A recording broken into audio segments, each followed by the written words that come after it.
Quando a soma dos momentos de dipolo magnético numa região do material ou no material como um todo, essa soma não é igual a zero, os momentos de dipolo magnético não se anulam mutuamente a soma, então o material adquire uma magnetização.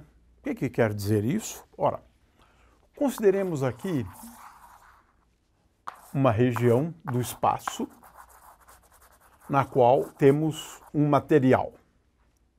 Consideremos um elemento de volume, dV, desse material.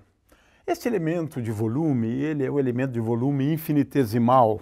Consequentemente, nós indicamos a posição desse elemento de volume por meio do vetor posição R', de forma que naquele ponto de coordenadas x', y', z', temos um elemento de volume dV.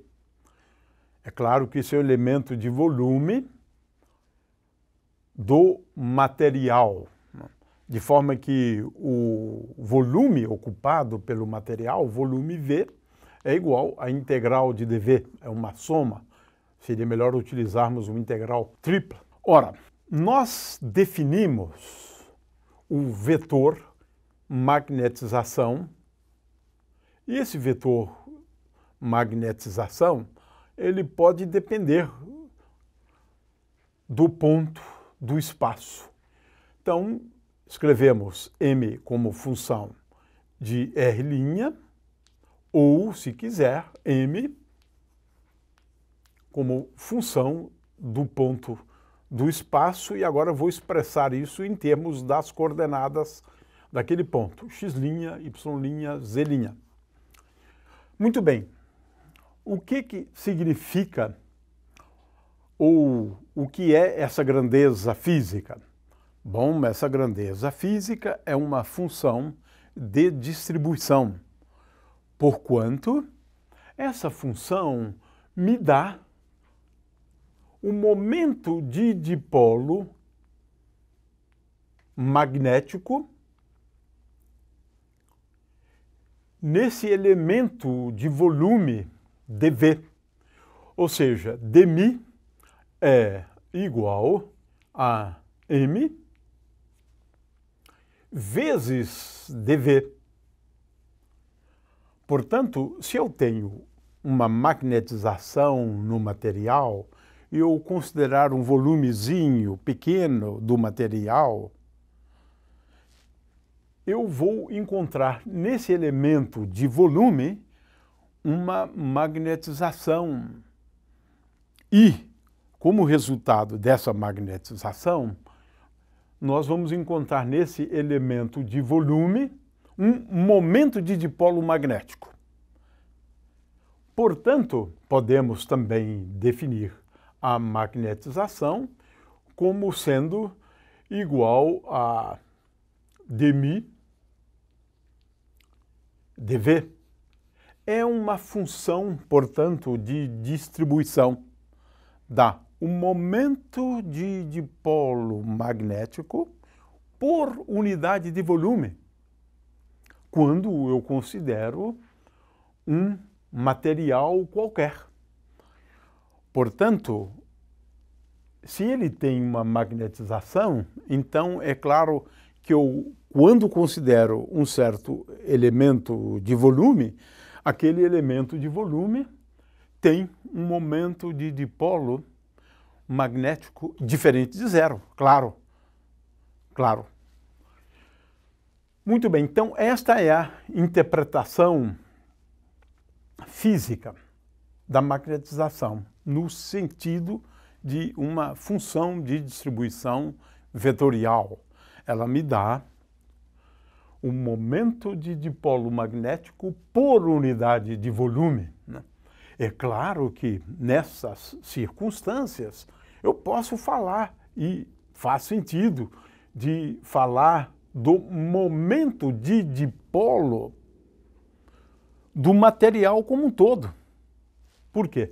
O momento de dipolo total do material todo é a soma dos momentos de dipolo de cada elemento de volume. E agora eu vou fazer a soma, integrar sobre o volume.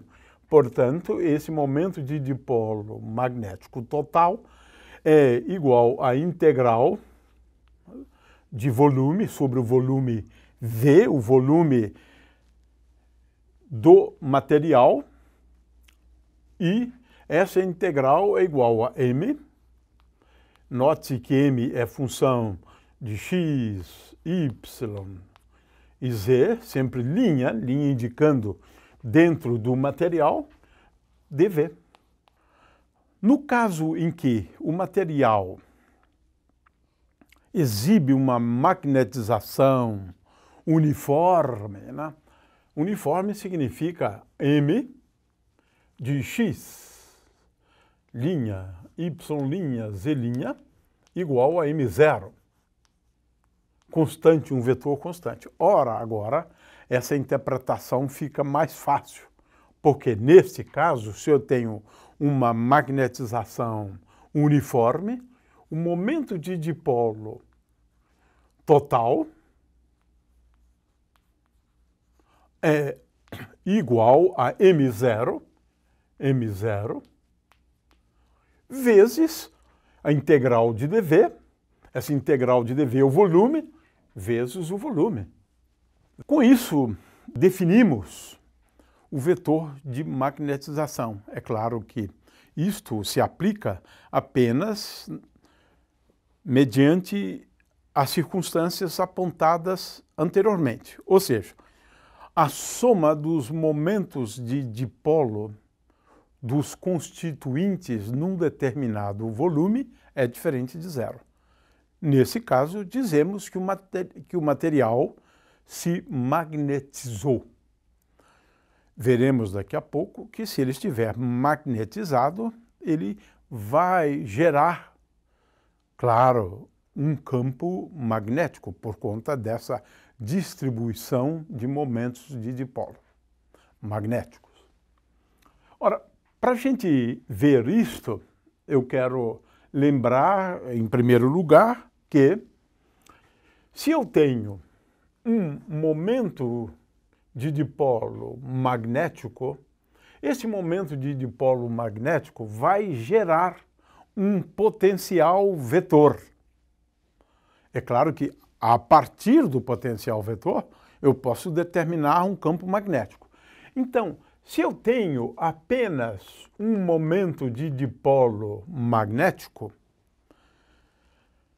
esse momento de dipolo magnético vai dar origem a um campo magnético.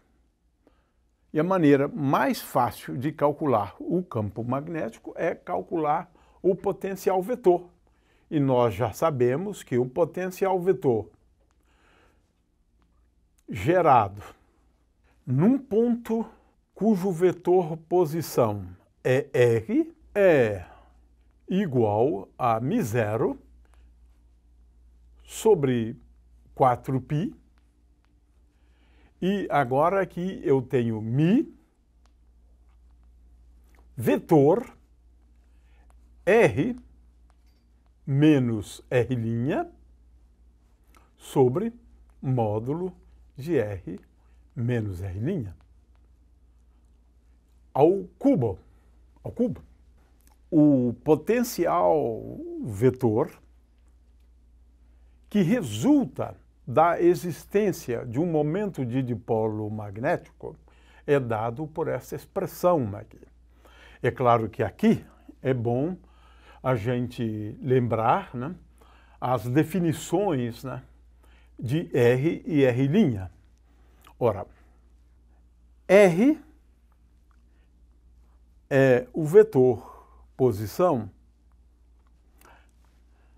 associado ao ponto no qual eu vou depois calcular, por exemplo, o campo magnético De forma que aqui nós estamos falando do potencial vetor no ponto P.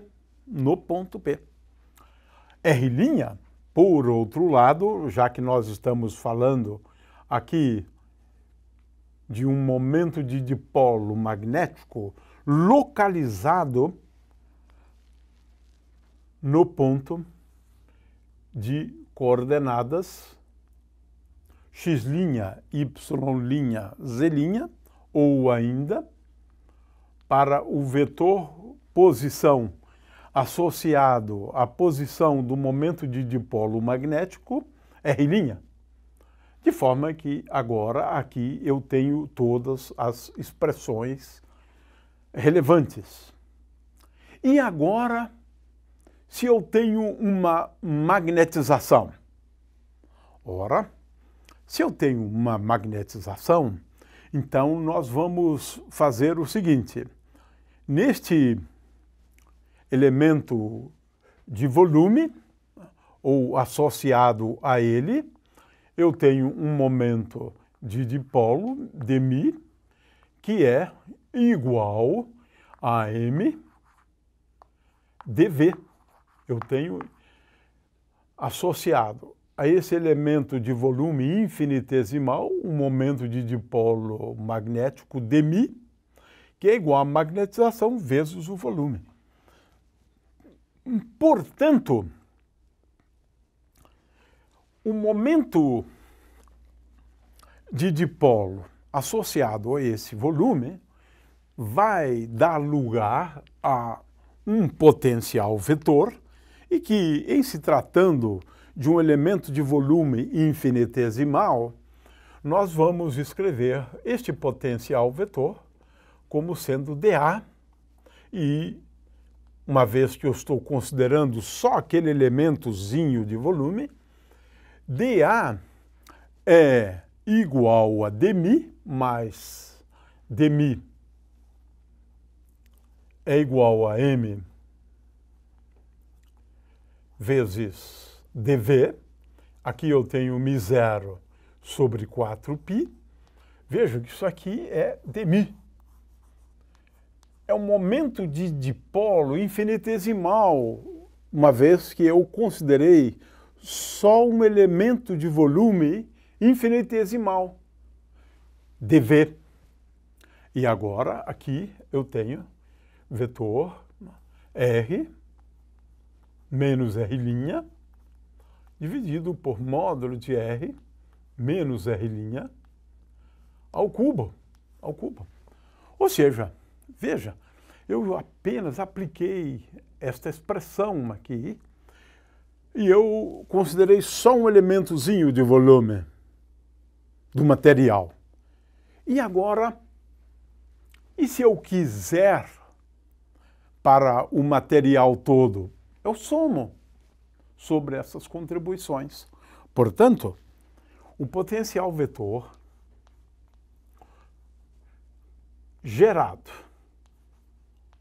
por uma distribuição de dipolos, de momentos de dipolos magnéticos, esse potencial vetor é igual, de acordo com essa expressão aqui, a μ0 sobre 4π, vezes, como eu agora estou somando sobre todas as contribuições, eu somo sobre todos os elementos de volume, eu tenho aqui, portanto, uma integral de volume.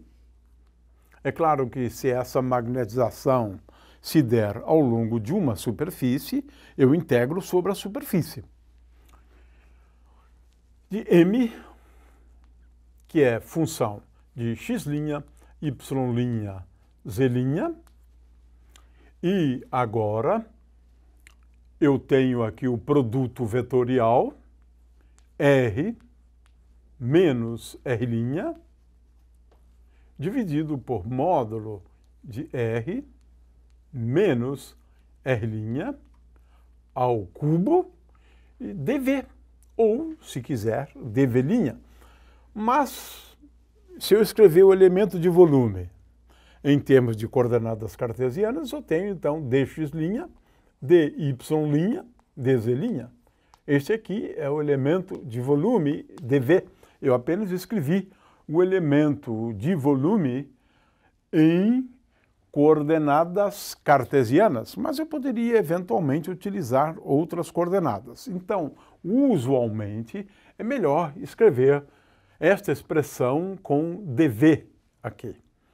Ou seja, eu tenho aqui uma expressão para o potencial vetor, né, que resulta de uma distribuição de momentos de dipolo magnético.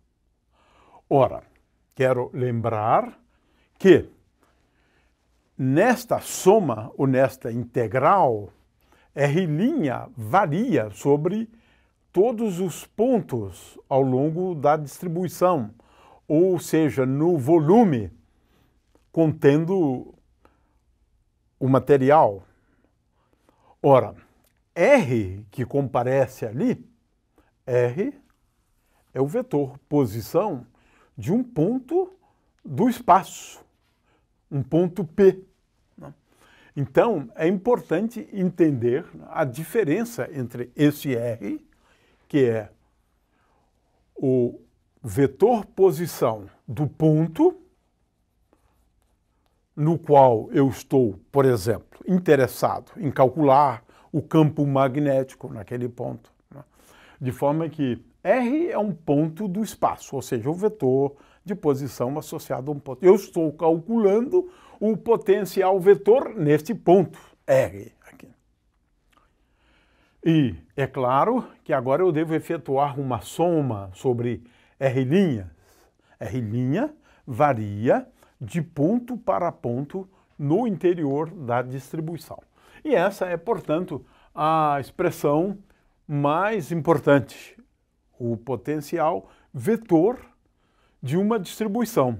É claro que para cada caso a gente deve fazer as contas, né? O caso, por exemplo, de uma magnetização uniforme, o potencial vetor A de R é igual a μ0 sobre 4π, e agora aqui tem uma integral, esse m vai fora, m0, portanto, se for uniforme, e agora eu tenho uma integral de R menos R' sobre módulo de R menos R' ao cubo dv. E agora eu posso, para efetuar essa integral, muitas vezes, utilizar as expressões conhecidas para o campo elétrico. Mas isso é um problema que envolve resolver alguns exemplos, né, concretamente, para a gente entender como é que a gente faz uso dessa expressão aqui. Finalmente, é importante lembrar que nós estamos, em última análise, interessados em determinar o campo B, o campo magnético gerado por uma distribuição de momentos de dipolo magnético. E B de R, o campo resultante de uma magnetização, é igual a rotacional de A. Portanto, se eu determinar A, em princípio, é fácil determinar o campo B. De qualquer maneira, é mais fácil escrever as expressões para o potencial vetor. E em seguida, é claro que temos que considerar caso a caso. Determinado o potencial vetor, eu determino o campo magnético.